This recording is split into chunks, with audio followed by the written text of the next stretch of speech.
Hey y'all. Hey, it's Saturday. Yeah, I just got home from work. I'm on half of a beer. And I just got a text from my daughter. My grandbaby is chilling out now. No worries. No worries. Um, she kind of keeps me posted on, things, and she has questions. And she's breastfeeding. And I breastfed. And I got taught by my mother from day one. My mom was there the first day at the hospital for me because technically my daughter's dad was absent douchebag. So anyway, let me put this up on the tripod. We can talk a little bit. That way it's face to face and you're not having to look at my double chin so much.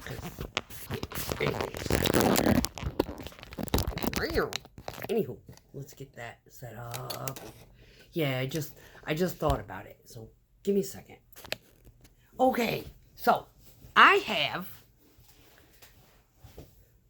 a son-in-law who is in residency. He is going to be a DO.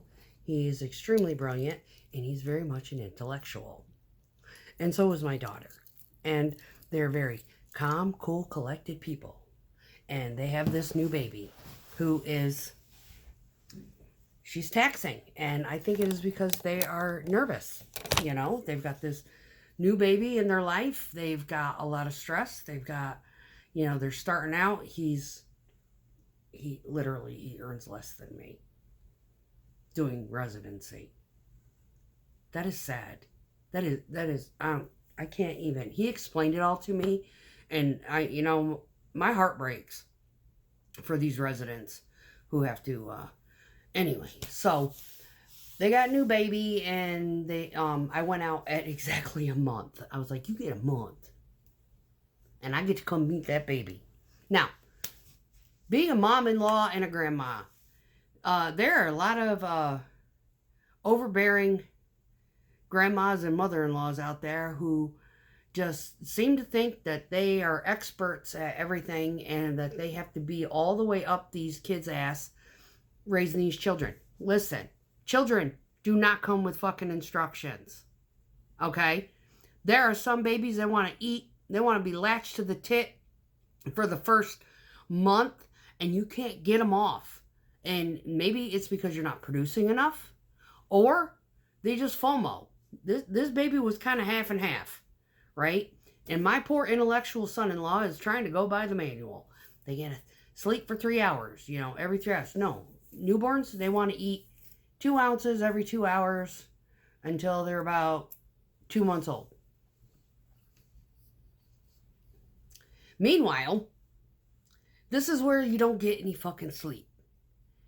If you are breastfeeding, you're not going to get any fucking sleep because you are going to be pumping during pumping and pumping while they're sleeping.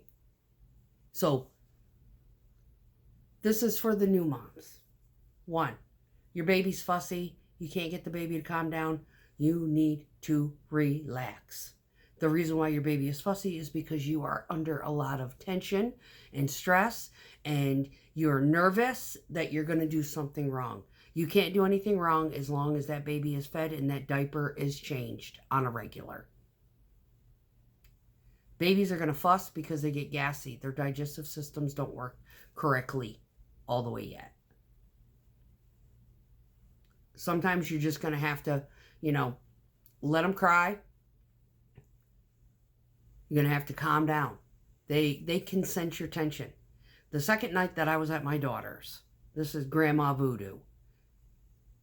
My son-in-law's mom's got the same damn trick. It's natural. It grows with you. Like, anybody who is a grandma knows what I'm talking about. We have Grandma Voodoo. You get a fussy baby, especially the first baby, because the parents are new to it. They're not acclimated to being up all night long. They're tired, yada, yada. And here I am. I come in, baby's a month old. My daughter is like, she's concerned. I don't want to wake up my mom. She's on her vacation. No, I took vacation to come out to be with you and your baby and be sleep deprived and relive the hellacious momming experience that I experienced 26 years ago. I did not care if I was woke up in the middle of the night. If they had had a bottle for me to feed her with, I would have gladly done it. They were trying to do it all on their own. They did not ask me for a thing. I volunteered my services on the second night I was there. My daughter was frustrated. She was nervous about waking me up. Too late. I was awake. I went downstairs. She's pacing. She's pacing back and forth, trying to calm the baby down. She was so frustrated. I just said, hand her over. Go get settled in. Go on. Go get in your nursery. Settled in. Soon as she handed her the baby over to me, the baby stopped screaming. And I just sat there and shh, it's okay. It's okay, babe. It's okay. We're going to feed you. And she went down to a whisper. Yep. And then off upstairs I went into the nursery, handed the baby back over.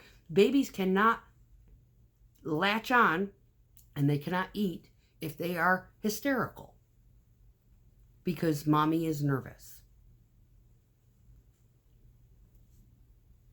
It's the only time I came in and kind of was like, nope. Even he's like, she'll be fine. I was like, no. He was up. She was up. My daughter's pacing back and forth. Baby is, I only endured it for about a minute or two. And, we have that mom hearing, right? Baby was just not happy. It's okay. We got the baby calmed down. We got the baby fed. And everybody slept until morning, including the baby. Yes, there are moments when mommies need a break too.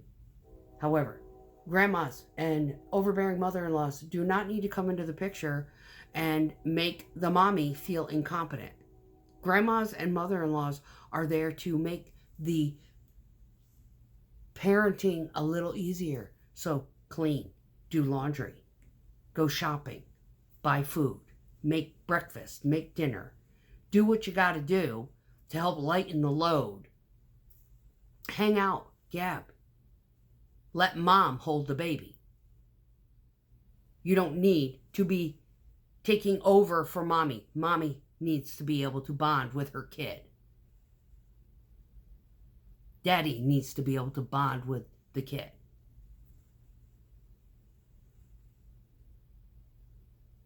I did not hold my granddaughter very much at all.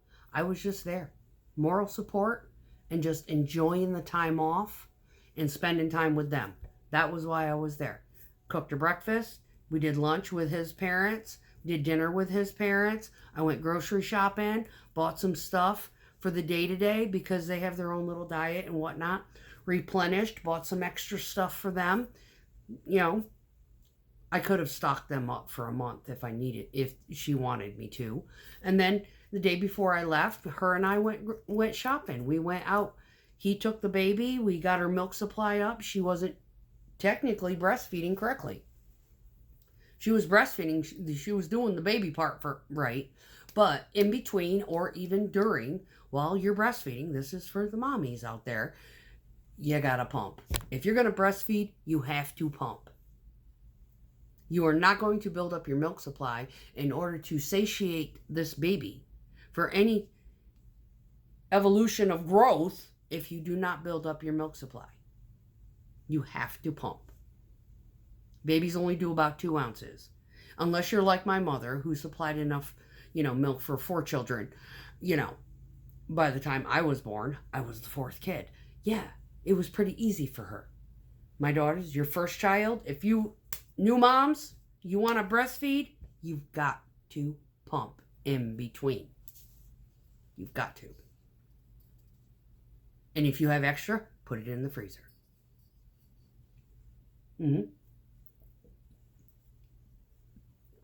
This is the only thing that they weren't doing correctly.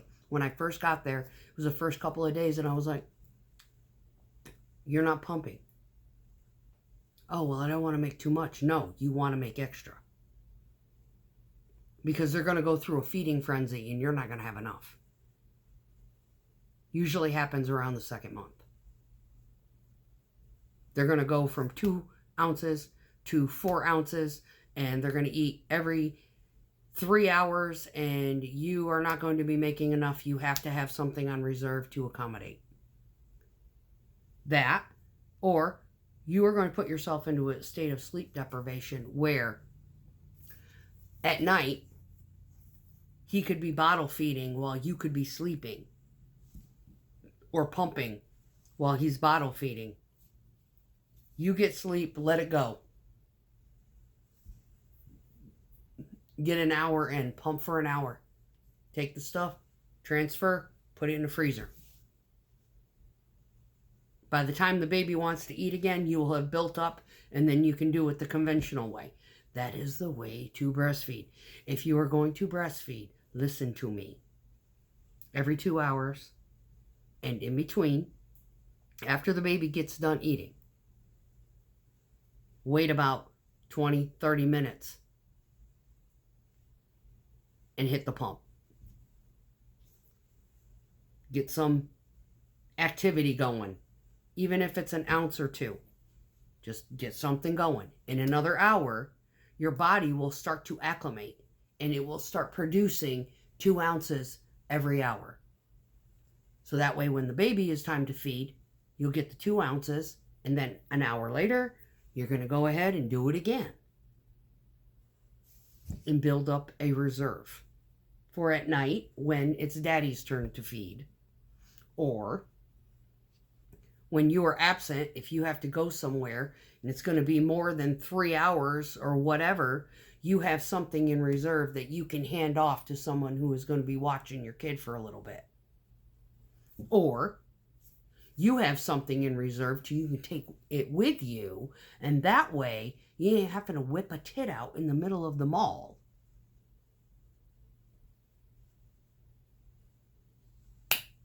Yes.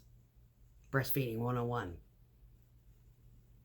Mother-in-law and grandma responsibilities 101. You're not there to undermine and make your child feel incompetent. You're there to help them lessen the load. Only come in when necessary. Like at 2 o'clock in the morning and mommy is frustrated and she just fed the child and the child is screaming its head off and she cannot relax enough to get the child to calm down so she can continue feeding. That is when Grammys come in, because we have voodoo. Babies can sense it. We have been there, done that. Not to mention we can give the baby back. It's now mommy's responsibility. That is our responsibility as grandmas and mothers. Mother-in-laws. You don't undermine your children. You don't make them feel incompetent. Period. I'm pretty sure there's a few out there be like, man, my mother-in-law was a pain in the ass. My mom was undermined me and made me feel incompetent. Yes, I know how that feels. Yes, I do. My daughter was a toddler. That's when the incompetent came in. I was like, God, I can't even fucking breathe.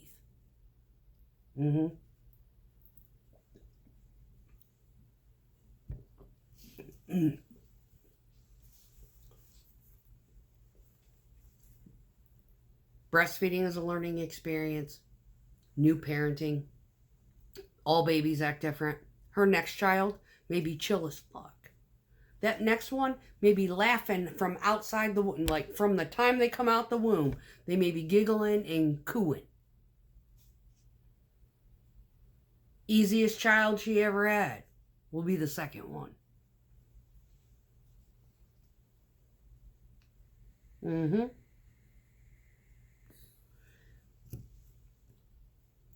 It is what it is. So, yeah, she texted me. She's in the swing now. My daughter, she was in the swing from day one. She was not FOMO. My daughter, I was actually blessed. I only had a few times where she got fussy, and Those few times were when she was, she had a lactose intolerance. So I was like doing soy milk in my cereal, trying to accommodate because I was breastfeeding. And I ended up having to stop breastfeeding at about 3 months because nothing was working, and she had an aversion for my breast milk. Now this happens. I thought it was just me. I actually read up on it. It does happen. Your child does not like your shit. My child did not like my shit. It wasn't, and maybe she liked the taste of it, but her body didn't like it, and she was projectile vomiting all over me.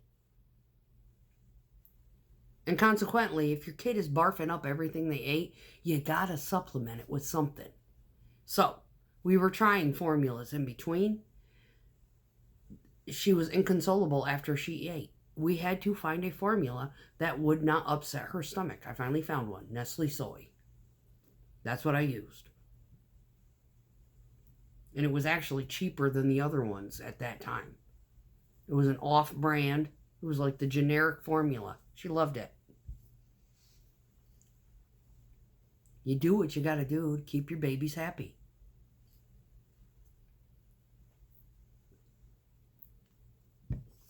I had enough reserve milk in the freezer.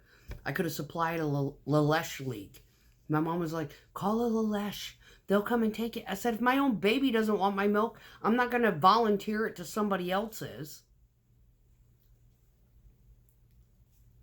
You know, guarantee probably going to barf it up too. I mean, what help is that going to do? You know, so we ended up discarding it. You know, throwing it down the drain. You know, it is what it is. It happened. You know, I did it for a few months. Everything was fine. I ended up having to go to formula because my daughter didn't, you know, respond well to my own breast milk. It's okay. But I was ahead of the game. I had probably a gallon at least in the freezer, so I could supply it for her daycare and yada yada. I had to start from day one, and all babies have a boob. Like they like the left side or the right side, and whatever side it is that they have an affinity for, if they want that side, pump the other one. Keep them even. Yeah.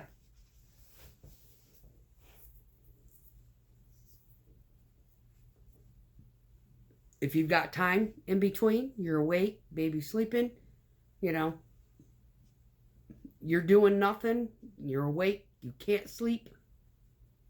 You get to that point. You get tired wired and you're sitting there as I can't fucking sleep. And you just stick them on there.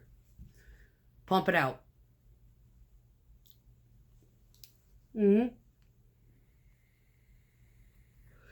Real talk.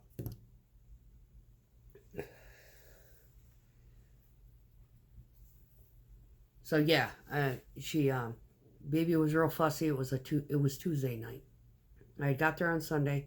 It was Tuesday night. She woke up. She was fussing. She to eat. Things got quiet for a little bit, and then she got real fussy. So my daughter had fed her, but then she got real fussy, and you know, and there was really nothing, you know, my daughter could do. She was trying to get her to calm down, console her to go to sleep. Baby didn't want to sleep. Baby was probably still hungry. So I went downstairs. Go ahead and give her to me. Go ahead, get settled in. Yeah, it was instant. She went from screaming to calm. Mommy was frustrated. Daddy was frustrated. You know, they're both parents are frustrated. Yeah, that's where grandmas come in. We don't take over. We console as we need to. Know your place.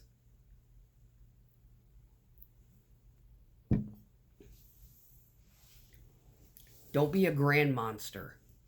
Don't be a monster-in-law. Seriously. It's just nothing destroys relationships worse than overbearing. They need guidance, they'll ask you. Be open for the question. Have an answer.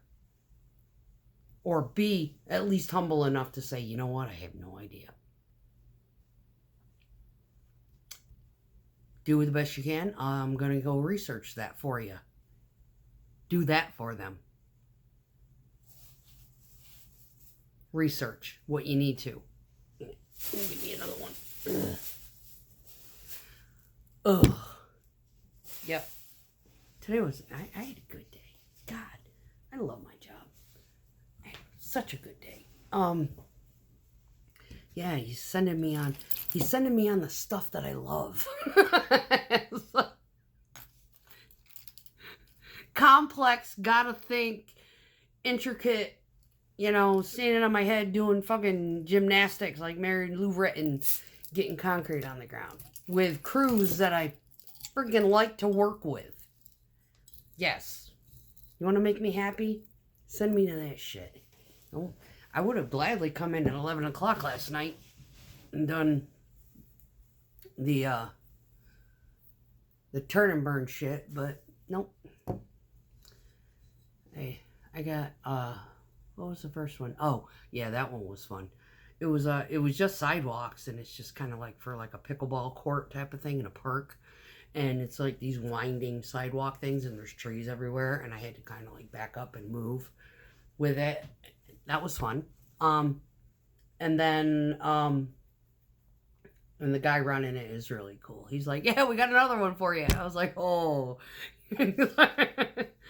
That's the one I actually, I didn't even upload that video, but I still have it. I was literally hanging off a cliff. I had all 4 chutes on, and the fourth, even this how high up I was. The 4th chute wasn't even, it was still probably 3 foot off the ground. And it was all the way down. Yeah, I was up on top of a cliff pouring it. Yeah, it was fun. And then this one today, I had to back down into it because they had obstacles. Doing a bunch of steps and a footpath, and then I went back up top, a stoop, patch of sidewalk, and a couple of steps, and then I was done. Yep. That was my day. So, anyway, that is the mom's, grandma's advice to grandmas, and the grandma's advices to moms. That no child comes with instructions. All children are different. They are going to do what they are going to do. I highly recommend a swing. Me and the son-in-law's mom I was showing her pictures of my daughter when she was a baby, and I said, that swing saved my life. She's like, really? I said, she also had this little blanket that had a mirror on it, and she would literally like stare into that mirror and like kiss it and drool all over it, and yeah, on her belly, like scooting. When she was about two months old. A friend of mine gave it to me. She's like, oh, we found this in my daughter's stuff. Do you want it? I was like, heck yeah. It's a little play mat. Now they have them with the little, you lay them on their back, and they've got the little mobiles and stuff. I got her one of those too. I mean, get her on that. They need to have the stimulation. So, like, my daughter was only, she wasn't even 3 days old. And I laid out her blanket that my mom had made her on the floor. And I got down there with her, and, I was just, and my mom was like, wow, you're doing really good with her. I was like, thank you. She goes, you're already on the floor with her. I said, I'm not in pain. I didn't do a C-section. I didn't have a fully natural birth where I didn't have an epidural. I body built before I got pregnant with my daughter. So I was literally like within 2 months, I was smaller than I was when I conceived her. The breastfeeding will make you lose weight like that. So yeah, that, giving your child room to stretch out their legs and just You know, I never swaddled my kid to where they were a little worm. You know, I never did that with her. Nope. Nope. She had her little, like, she was inside, like, this little square thing with a zipper type of thing. That was it. Pamper and little square thing, keep her hands so she wouldn't scratch her face. That's it. Other than that, no. Now, I guess it's become a thing where they wrap them up like a little burrito. Let them out. Let them be free. Let them stretch.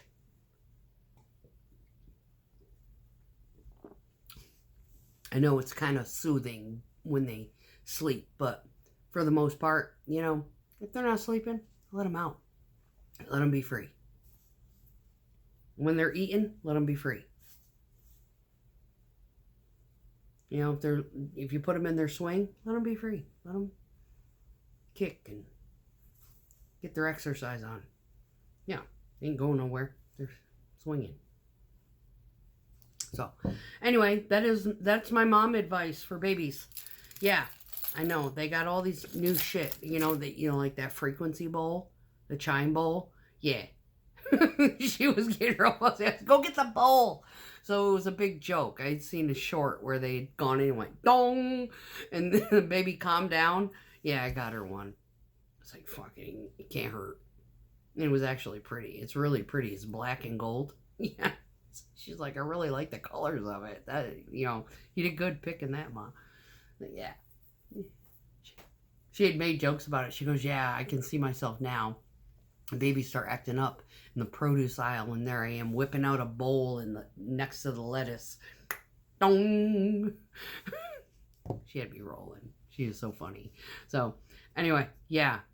Good luck with them. You knew mommy? Good luck. Just the best. Don't get excited. USA, count to 10, and cry with them if you need to. Just, yeah. And this is coming from somebody who experienced postpartum for 5 years. Oh yeah, I was a nut job. But my kid is cool as shit. Her husband's cool as shit. His family's cool as shit. Yes, she did get raised by my sister, but at about 13, 14 years old, my daughter was kind of thinking, I wish my mom was here. My aunt is making me kook. Yes, we have shared stories. Love my kid, though. She's awesome. And her husband is amazing. And they're great, and I love them to death, and I can only wish the best for them, and maybe here in the next couple of years, if I can heal my soul from all of the crap that I've experienced in the last couple of years, that I will take that dive and relocate. But I'm not sure yet. I'm not a big fan of winter, but I'm not a big fan of mowing the fucking grass in 108-degree heat either. Just saying. So, stuff to think about. Y'all have a great weekend. Peace.